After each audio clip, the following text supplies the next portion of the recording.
Amelia from Polk County Public Libraries, and today I'm going to show you how to do this week's Take and Make kit.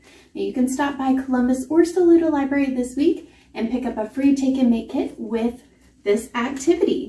So this week we're going to be making a threaded heart craft, and just in time for Valentine's Day. So I've got my heart shape here, okay, and it has holes all the way around the outside because we're going to take our yarn and crisscross our yarn and act like we're sewing on our heart to make a cool design.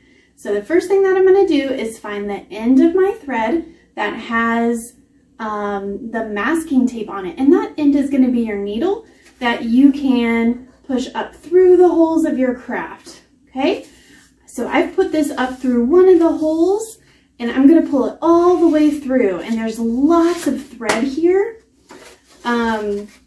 so that you can fill in all of the holes, and your heart will be the color of your yarn by the time you're finished.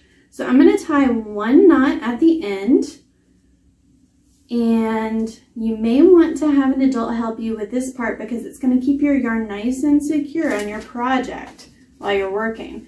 So I've got my yarn here, and here's my heart, and I'm going to start by threading across the heart.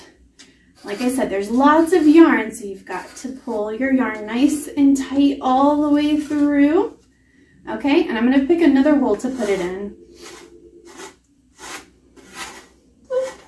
And I'm going to lace this card back and forth, back and forth. And I may want to pick different parts of the heart for my yarn to go into to make it a crisscross pattern.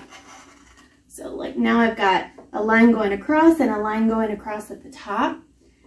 And I want my next piece to be right next to it, the one that I just finished. And I'm going to make it crisscross all the way down here at the bottom. So you're going to pull that all the way through and keep doing that until your heart is fully covered in yarn.